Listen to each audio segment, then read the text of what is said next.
Hello friends, आप सभी का फिर से स्वागत है। पिछले वीडियोस में हम लोग रिवर्स बायसिंग और फॉरवर्ड बायसिंग को पढ़ रहे थे। ठीक है, आप लोगों ने उसमें देखा था कि फॉरवर्ड बायसिंग में क्या होता है। हम लोगों ने देखा था कि जब फॉरवर्ड बायसिंग होती है तो उस टाइम पे जो सर्किट होता है वो रेजिस्टेंस करता है आपका बहुत ही कम, लो रेजिस्टेंस प्रोवाइड करता है। ठीक है, और उसमें फॉरवर्ड करंट फ्लो करती है। ये करंट किसकी वजह से फ्लो करती है? फॉरवर्ड करंट फ्लो करती है, और ये करंट फ्लो करती है मेजॉरिटी चार्ज कैरियर की वजह से।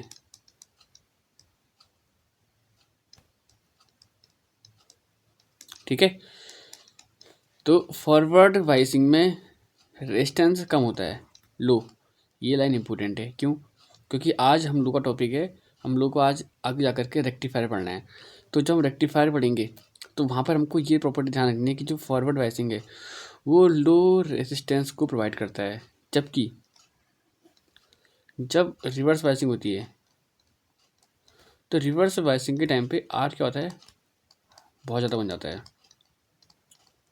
आर की वैल्यू बहुत ज़्यादा जाती है, और जो रिवर्स करंट होती है इसकी वैल्यू भी कम होती है। लो माइक्रो एम्पेयर की ऑर्डर में फ्लो करती है, और ये फ्लो करती है माइनॉरिटी चार्ज कैरियर की वजह से।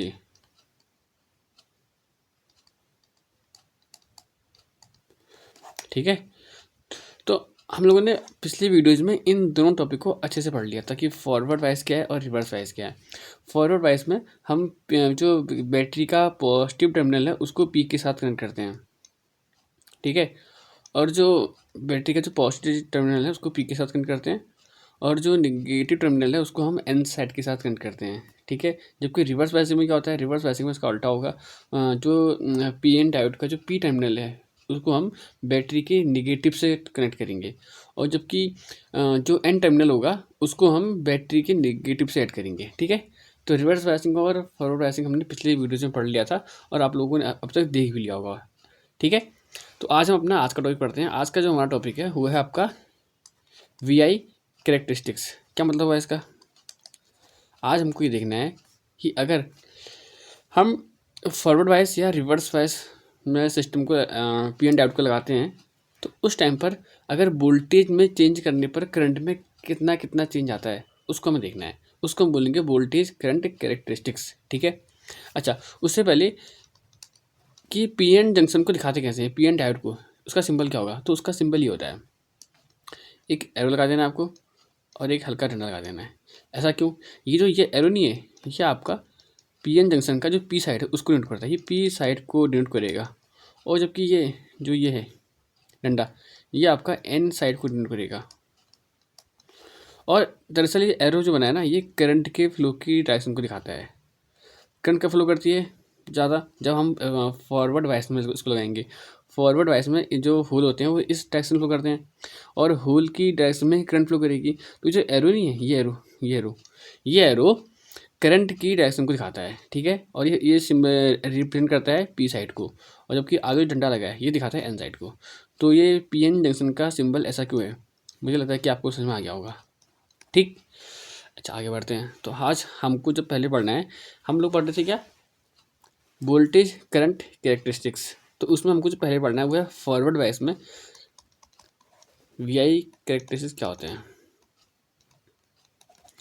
क्या करेंगे इसमें हम लोग वोल्टेज को चेंज करेंगे। वोल्टेज को जब सर्किट में चेंज करेंगे तो उसके हिसाब से करंट की वैल्यू में क्या क्या चेंज आ रहा है उसको बोलेंगे हम वी आई कैरेक्टरिस्टिक्स। ठीक है, तो देखते हैं फिर क्या होता है। देखो इस ग्राफ को देखो अच्छे से, हमको क्या दिख रहा है? जैसे जैसे इस ग्राफ में देखो, जैसे जैसे हम वोल्टेज को बढ़ा रहे हैं, जैसे जैसे हम वोल्टेज को बढ़ा रहे हैं, करंट की वैल्यू में क्या हो रहा है? देखो स्टार्टिंग में तो करंट की वैल्यू लगभग जीरो ही है, बहुत कम बहुत कम।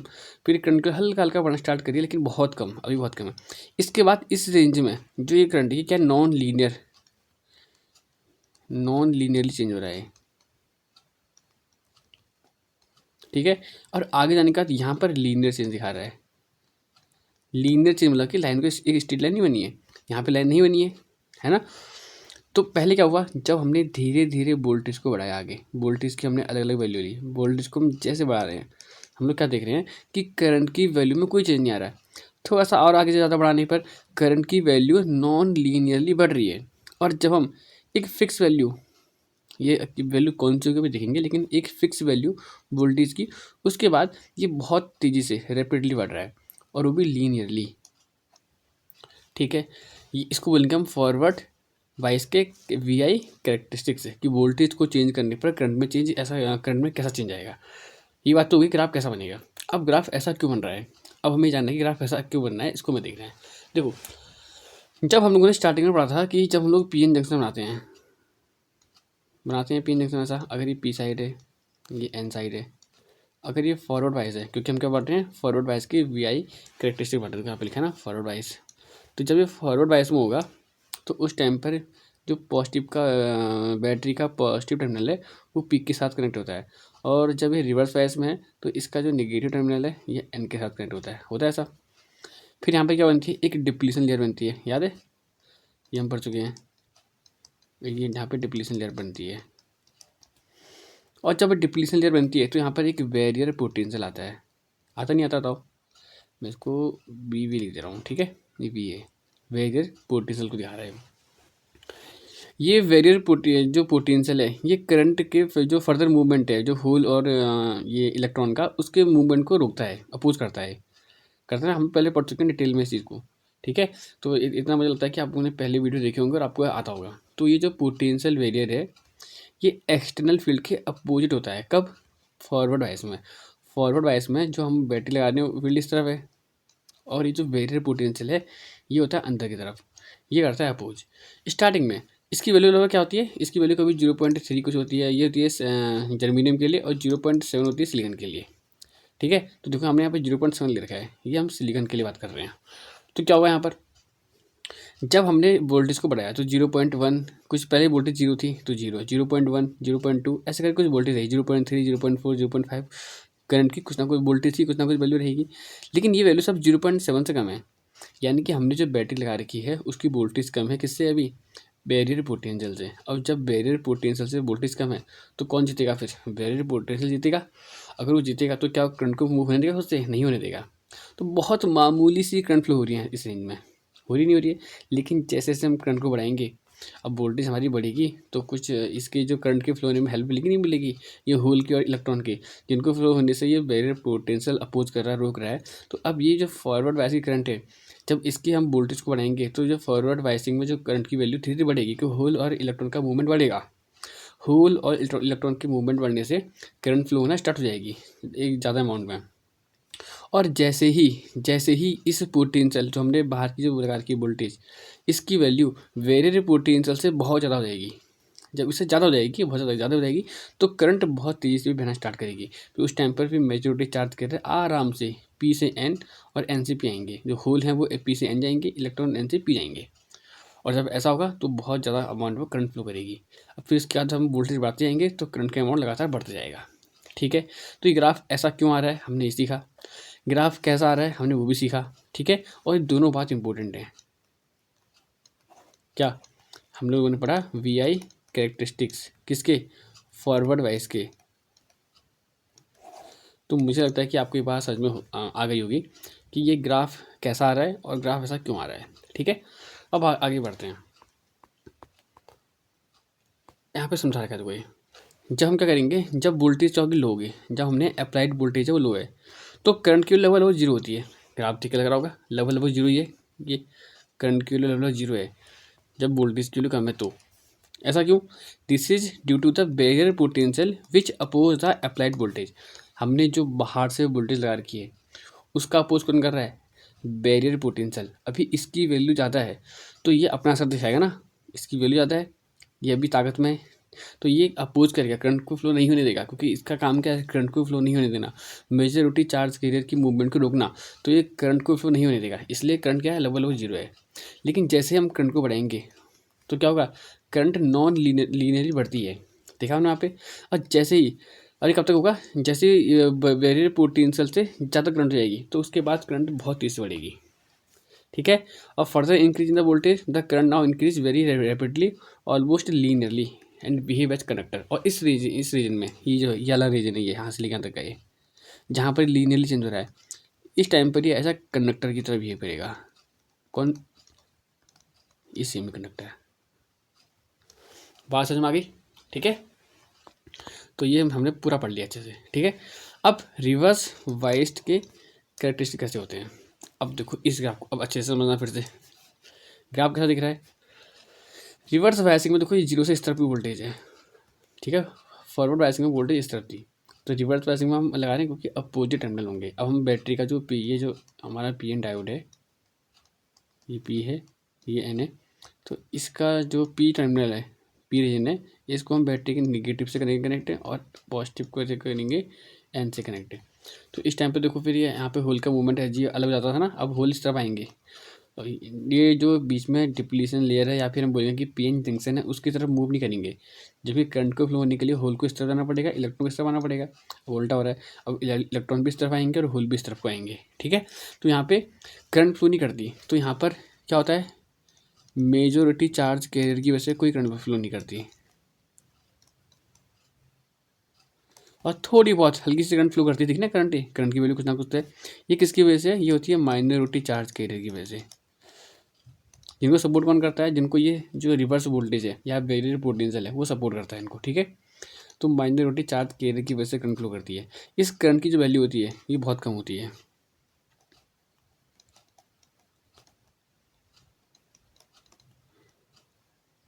Very low value of current. क्यों? क्योंकि इस टाइम पर सर्किट बहुत हाई रेसिस्टेंस के साथ बिहेव करता है। डायोड करंट फ्लो हो रही है, इसका मतलब जो तुम्हारा वो है डायोड, वो हाई रेसिस्टेंस प्रोवाइड करेगा सर्किट के लिए। तो ये बात हम लोगों ने पहले पढ़ी थी। ठीक है, ये बात हमको फिर से रेक्टिफायर में यूज़ करनी है, वाली बात, इसको आपको ध्यान देना है। अच्छा, ग्राफ कैसा क्यों आ रहा है? जब हम कुछ, अब पहले हम ग्राफ कैसा आ रहा है? ग्राफ क्या आ रहा है कि जब हम वोल्टेज को रिवर्स वाइस में लगाते हैं तो करंट की वैल्यू क्या रहती है? बहुत कम करंट फ्लो करती है। ठीक है, और आप कितनी वोल्टेज को बढ़ाएं, जो रिवर्स वोल्टेज है उसको कितना ही बढ़ा लें, ये बहुत लंबे टाइम तक कहते हैं, एक उसमें कोई चेंज ही नहीं आता है। देखो जितनी बड़ी करंट की वैल्यू यहाँ पे थी ना, इतनी वोल्टेज पे जो करंट की वैल्यू थी वो यहाँ पर भी है, वो यहाँ पर भी इतनी एम्पियर करंट की वैल्यू है, इस वोल्टेज पे भी करंट की वैल्यू इतनी है, इस वोल्टेज पे भी करंट की वैल्यू इतनी है। लेकिन आगे जाने पे क्या होगा, जब हम उसको और आगे बढ़ाते रहेंगे और आगे बढ़ाते रहेंगे तो क्या होगा, अब जब हम वोल्टेज, रिवर्स वोल्टेज को बढ़ाते आ रहे हैं, इंक्रीज करते आ रहे हैं, तो इससे क्या होगा ना, जो माइनॉरिटी चार्ज कैरियर हैं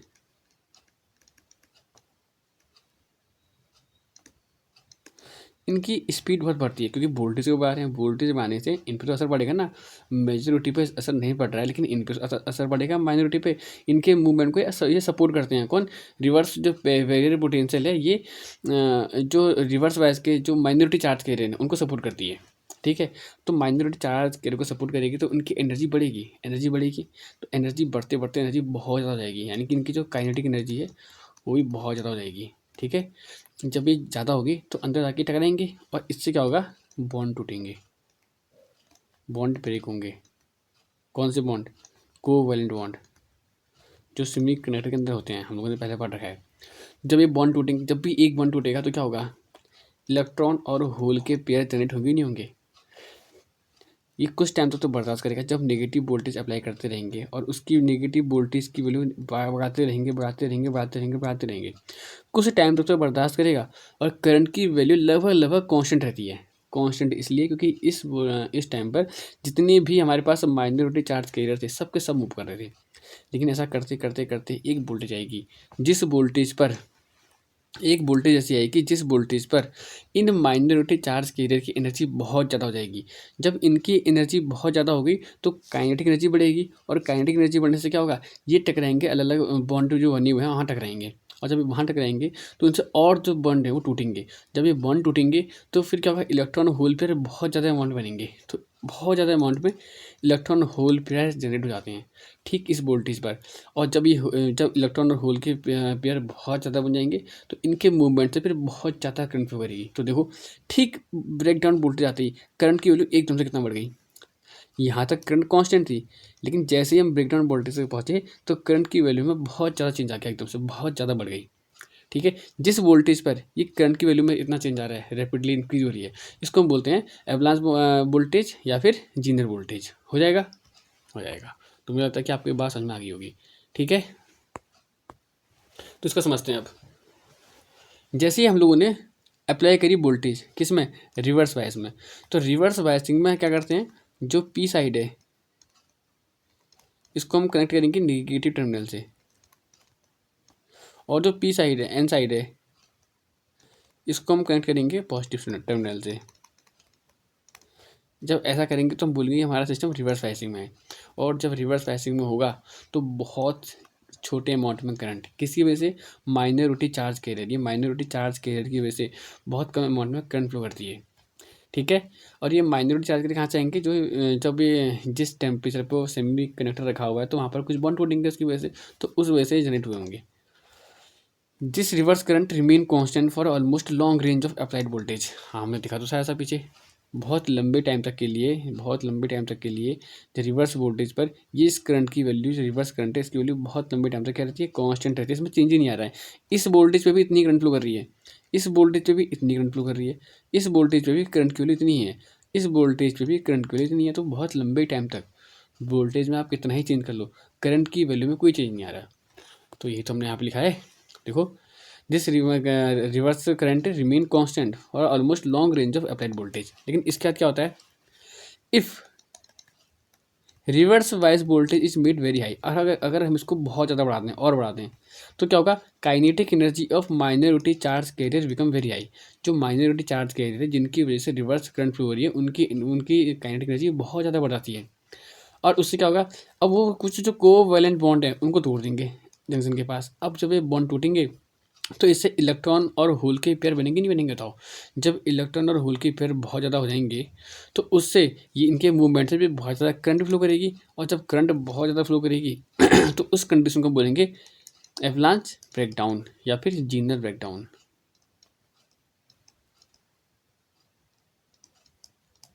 वैसे ये जो एवलांच ब्रेकडाउन नहीं है, इसकी कंडीशन थोड़ा अलग होती है, और जीनर ब्रेकडाउन दोनों अलग अलग हैं। लेकिन अभी हमारे सिलेबस के हिसाब से हमको ज़्यादा डिटेल में नहीं आना है, तो हम बस ये क्या होता है हमको ये पता होना चाहिए कि एवलांच ब्रेकडाउन क्या होता है और जीनर ब्रेकडाउन क्या होता है। हमारे सिलेबस के हिसाब से दोनों सेम है। जब रिवर्स बायसिंग में वोल्टेज की वैल्यू इतनी हो जाएगी, करंट की वैल्यू एकदम से बहुत ज़्यादा बढ़ती है, उस वोल्टेज को हम बोलेंगे कि एवलांच वोल्टेज, और उस प्रोसेस को बोलेंगे एवलांच ब्रेकडाउन या जीनर ब्रेकडाउन, ठीक है, हो जाएगा। तो हमारा यहाँ से टॉपिक पूरा हुआ है। हम लोग पढ़ रहे थे वोल्टेज और करंट के वी आई करेक्टरिस्टिक्स, मतलब कि वोल्टेज को चेंज करने पर करंट की वैल्यू में कैसे कैसे चेंज आता है, ये हमने अच्छे समझ लिया। अगर हम इन दोनों ग्राफ को कंबाइन कर दें, अच्छा यहाँ पे ग्राफ डाला नहीं है मैंने, तो ये जब ग्राफ डालेंगे इन दोनों को कंबाइन देखेंगे तो ग्राफ ऐसा बनेगा, ये है ना। तो ये ऐसा गया और ये ऐसा गया, ये ऐसा गया, और यहाँ पे क्या था रिवर्स वाइज में, ये ऐसे गया और ये ऐसे आया, ठीक है। ये दोनों ग्राफ मिलाने के बाद है, ये ऊपर क्या है, ये करंट की वैल्यू है, यहाँ पर क्या है, वोल्टेज, तो यहाँ पर क्या है, ये ब्रेकडाउन वोल्टेज है, ठीक है। ये एवलांच वोल्टेज या ब्रेकडाउन वोल्टेज बोलेंगे यहाँ पर। इसके बाद करंट की वैल्यू एकदम बहुत ज़्यादा हो जाती है एकदम से, ठीक। यहाँ पे कुछ टाइम तक ये कांस्टेंट जीरो रहता है, कांस्टेंट, फिर इसके बाद फिर यहाँ तक नॉन लीनियरली चेंज होता है, इसके बाद लीनियरली चेंज होगा, ठीक है। यहाँ पे लीनियरली चेंज करता है, और यहाँ पे कंडक्टर की तरह बिहेव करेगा, इस वाले रेंज में नॉन लीनियर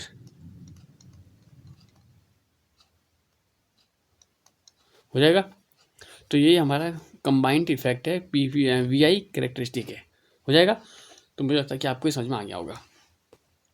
अब हमारा इस चैप्टर का लास्ट टॉपिक है डायोड एज अ रेक्टिफायर, ठीक है, और ये मोस्ट इंपॉर्टेंट टॉपिक है।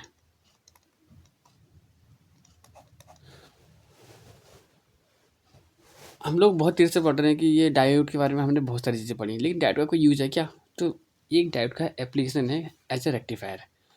तो रेक्टिफायर हम बोल रहे हैं कि डायोड को हम रेक्टिफायर की तरह यूज़ कर सकते हैं, तो पहले हमें पता तो हो कि रेक्टिफायर होते क्या हैं।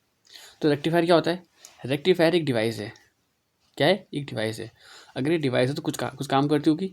ये क्या करती है, ये कन्वर्ट करती है किसको, अल्टरनेटिंग करंट को, किस में, अल्टरनेटिंग करंट या फिर अल्टरनेटिंग वोल्टेज को ये चेंज करती है, एसी मतलब एसी सिग्नल को ये सीधे डीसी सिग्नल में चेंज करती है, डायरेक्ट करंट में। अभी एसी और डीसी क्या है, तो मैं मान के चल रहा हूँ कि आप लोगों ने अब तक का तो अपना एसी चैप्टर फर्स्ट बुक का जो लास्ट से फर्स्ट चैप्टर है, वो सेकंड मतलब लास्ट से पहला वाला चैप्टर है, वो आपने पढ़ लिया होगा। ये बहुत इंपॉर्टेंट है और बहुत आसान चैप्टर है एसी वाला, आपको आता होगा। टाइम मिलेगा तो हम लोग इसका रिवीजन करेंगे, लेकिन हाल फिलहाल मैं ये मान के चल रहा हूँ कि आप लोग को एसी और डीसी में डिफरेंस बताएं। ठीक है, एसी क्या होता है? एसी में टाइम के साथ करंट का मैग्नीट्यूड और डायरेक्शन दोनों चेंज होते हैं। जबकि डीसी में क्या होगा? करंट की जो डायरेक्शन है वो चेंज नहीं होती है, डायरेक्शन चेंज नहीं होती है। मैग्नीट्यूड चेंज हो सकता है लेकिन डायरेक्शन कभी चेंज नहीं करती है। बस ये लाइन इंपॉर्टेंट है।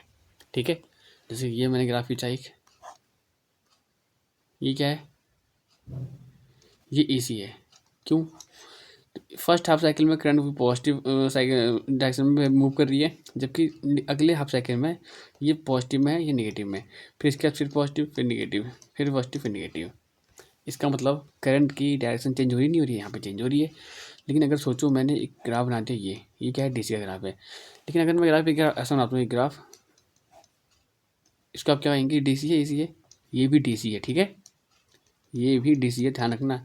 एसी बनने के लिए इसको इस सेंटर की लाइन से इसको क्रॉस करना पड़ेगा, मतलब करंट की डायरेक्शन चेंज होनी चाहिए। यहाँ पे करंट की डायरेक्शन चेंज नहीं हो रही है, ये हमेशा पॉजिटिव हाफ साइकिल में ही है, लेकिन करंट का मैग्नीट्यूड चेंज हो रहा है। बस ये बात ध्यान रखना, ये यहाँ पे की कॉन्सेप्ट है यहाँ पे कि ये जो ऊपर ये एसी का फिगर है, ये डीसी है और ये भी डीसी है। यहाँ पर सिर्फ मैग्नीट्यूड चेंज हो रहा है, करंट की डायरेक्शन चेंज नहीं हो रही है। अगर करंट की डायरेक्शन चेंज हो जाएगी तो उस टाइम पर एसी बन जाएगा। ठीक है, तो ज़्यादा डिटेल में तो बाद में पढ़ेंगे, लेकिन अभी आपके लिए काफ़ी है इतना। अच्छा, तो हम पढ़ रहे थे रेक्टिफायर। रेक्टिफायर क्या है? एक डिवाइस है, क्या करता है? जो एसी को डीसी में चेंज करता है। तो कैसे करता है फिर देखते हैं। तो हमारा जो पीएन जंक्शन डायोड है कनेक्ट एज अ रेक्टिफायर। ये जो पीएन जंक्शन डायोड हमने पढ़ा, इसका एक एप्लीकेशन क्या है कि ये रेक्टिफायर की तरह काम कर सकता है। कैसे? इसके पीछे का वजह क्या है, रीज़न क्या है इसका? तो रीज़न इसका ये है कि जब ये फॉरवर्ड बायस में होता है, जब ये फॉरवर्ड बायस में होगा, ये इसका प्रिंसिपल हो गया। हाँ, वर्क का किस प्रिंसिपल पर काम करता है, इसका कॉन्सेप्ट क्या है। तो जब ये फॉरवर्ड बायसिंग में होगा उस टाइम पर ये बहुत कम रेजिस्टेंस प्रोवाइड करता है सर्किट के लिए। क्यों ऐसा? क्यों ऐसा? इसलिए क्योंकि हम लोग देख चुके हैं कि फॉरवर्ड बायस में मैक्सिमम करंट फ्लो करती है, सबसे ज़्यादा करंट फ्लो करती है आसानी से। तो उस टाइम पर इस सर्किट को लो रेजिस्टेंस प्रोवाइड कराएगा, जबकि it offer very high resistance when it is reverse wise. और जब ये सर्किट रिवर्स वाइज में होगा तो उस टाइम पर एक करंट के लिए हाई रेजिस्टेंस प्रोवाइड कराएगा। बस इस लॉजिक पे ही काम करता है। अब कैसे काम करता है तो उसको हम आगे समझते हैं। अच्छा, रेक्टिफायर दो टाइप के हैं, एक है हाफ वेव रेक्टिफायर, एक है फुल वेव रेक्टिफायर। ये हाफ वेव रेक्टिफायर क्या है? ये जो इनपुट सिग्नल नहीं होगा, ये हमारा इनपुट सिग्नल है, तो ये इसकी सिर्फ आधी वेव को ही रेक्टिफाई करेगा। मतलब कि देखो क्या इसका काम क्या करता है, ये सिर्फ जो ऊपर का नहीं है पॉजिटिव साइकिल, इनको रखता है बस, और जो बीच के साइकिल इनको बैक कर देता है। तो जब ऐसा करेगा, देखो इसमें हमने पूरी वेव भेजी थी, इसका आधा हिस्सा तो इसने रेक्टिफाई किया। ये डीसी सिग्नल ना, क्योंकि इसमें नेगेटिव में कोई चीज़ नहीं गई है। अभी मैंने समझाया था ना वहाँ पे डीसी और एसी में ग्राफ कैसे बनेगा। तो ये एसी है, ये डीसी है, ये एसी है, इसमें नेगेटिव में भी आया, तो कोई पॉजिटिव नेगेटिव। तो ये जो नेगेटिव वाले नहीं है, इनको ये जो हाफ वेव रेक्टिफायर है, ये इनको छोड़ देगा नेगेटिव वालों को, जबकि जो पॉजिटिव वाले साइकिल हैं इनको खुद से जाने देगा। तो उससे क्या होगा, हमें आउटपुट ऐसा मिलेगा। तो ये डीसी है नहीं है, यहाँ पे एसी सिग्नल था, ये डीसी नहीं बन गया, बन गया डीसी। तो इसने एसी को डीसी में चेंज कर दिया। इसका नाम हाफ वेव क्यों है? हाफ वेव इसका इसलिए नाम है क्योंकि इसने आधी वेव को रेक्टिफाई किया है, नीचे को छोड़ दिया है। ठीक है। अच्छा, ये फुल वेव रेक्टिफायर क्या है? तो फुल वेव में क्या करेंगे, हमको जो ये इनपुट सिग्नल मिला है एसी का, इस पूरे को रेक्टिफाई करेगा ऐसे तरीके से। ये हमारा होगा इनपुट, ये क्या है? आउटपुट। देखो यहाँ पर ये पॉजिटिव हाफ साइकिल था, ये नेगेटिव, यहाँ पर भी पॉजिटिव बन गया। तो ये सब सेम डायरेक्शन में है, ये पॉजिटिव उसमें है, पॉजिटिव डायरेक्शन में। तो इसलिए क्या, ये डीसी है। बहुत से बच्चे क्या करते हैं कि ग्राफ देख के बोल देंगे कि डीसी नहीं है, ये डीसी है, इसमें पॉजिटिव नेगेटिव नहीं हो रहा है। इसलिए यहाँ पर हो रहा है positive negative, positive negative, positive negative, इसलिए एसी है। यहाँ पर भी हो रहा है एसी है, यहाँ पे नहीं हो रहा तो ये भी एसी है। ठीक है। तो हाफ वेव फुल वेव में अंदर समझ में है। हाफ वेव में क्या होगा, सिर्फ आधी वेव जो पॉजिटिव वाली है इसको और इसको रेक्टिफाई करेगा, अगर रखा है इनको छोड़ देगा। तो ये आधी वेव को रेक्टिफाई कर रहा है, जबकि फुल वेव में इसको भी करेगा रेक्टिफाई, इसको भी करेगा, इसको भी करेगा, इसको भी करेगा।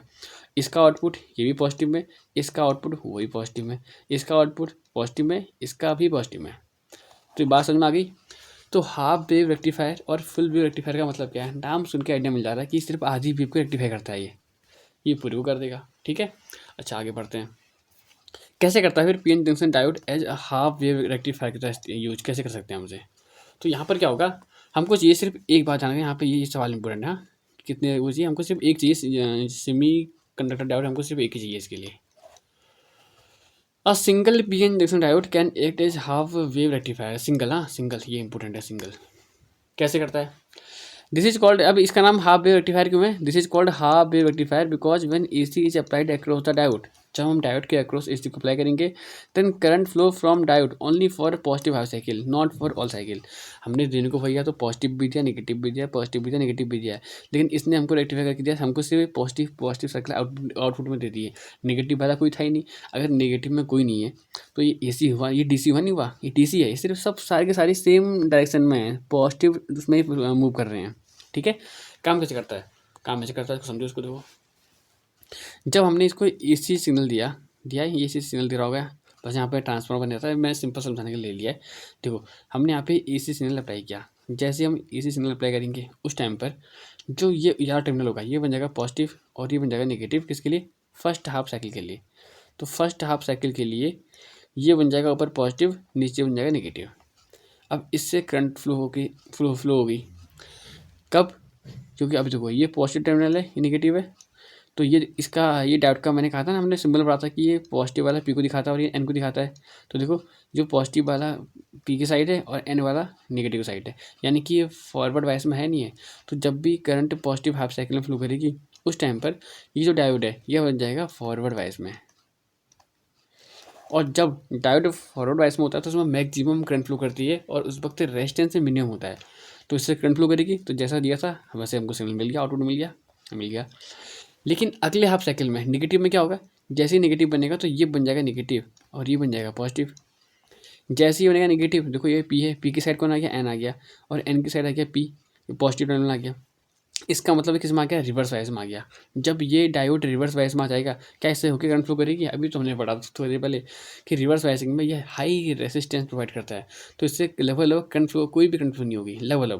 तो उस टाइम पर हम कहेंगे ये आउटपुट हमको कुछ भी नहीं मिला। तो जब तक इस साइकिल में रहेगी करंट, तो उसमें इससे ये हो जाएगा रिवर्स वाइज में। जब ये रिवर्स वाइज में होगा तो कोई करंट नहीं, तो वहाँ पर जीरो आ गया।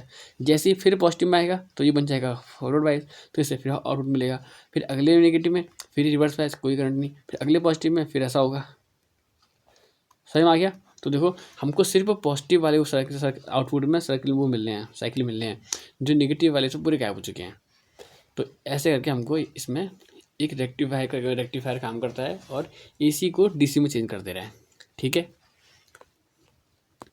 यह भी है for first half cycle diode is forward wise. तो इसका मतलब ये हमको क्या देगा, इसका मतलब यहाँ पे जो रेजिस्टेंस होगा वो बहुत लो रेजिस्टेंस होगा। तो लो आर होगा तो इससे क्या होगा, डायोड कंडक्ट करेगा और इससे करंट फ्लो करेगी। ठीक है, लेकिन जैसे ही आएगा सेकंड हाफ साइकिल तो उस टाइम पर डायोड बिहेव करेगा कि उसमें कोई करंट फ्लो नहीं कर रही है, क्योंकि यहाँ पे हाई रेजिस्टेंस आएगा, इसलिए ये पढ़ रखा है हमने पीछे। ठीक है, और ये साइकिल पे रिपीट होते रहेगा।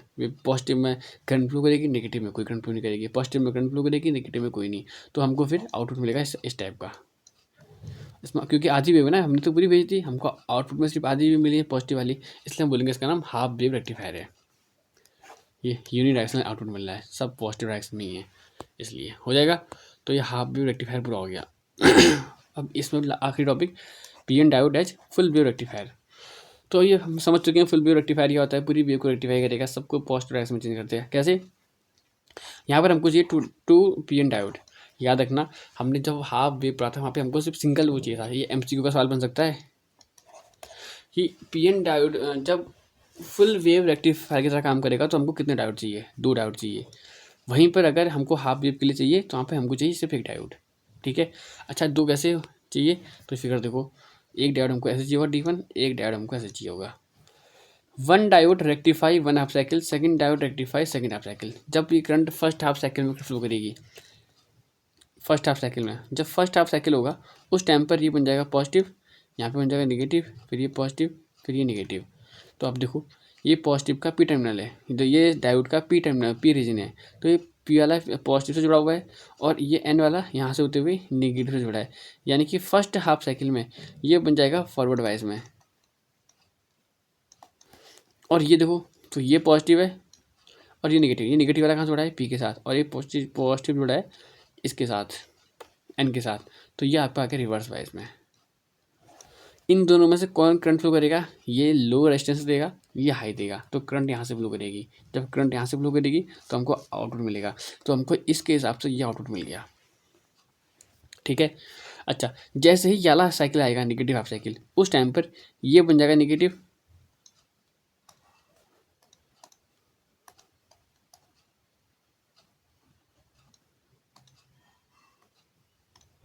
जैसे ही अगला हाफ साइकिल आएगा तो ये बन जाएगा नेगेटिव हाफ साइकिल के लिए ये नेगेटिव बन जाएगा, ये बन जाएगा पॉजिटिव, ये फिर नेगेटिव, फिर यहाँ पॉजिटिव। अब ये वाला डायोड आपका रिवर्स वाइज में आ गया है।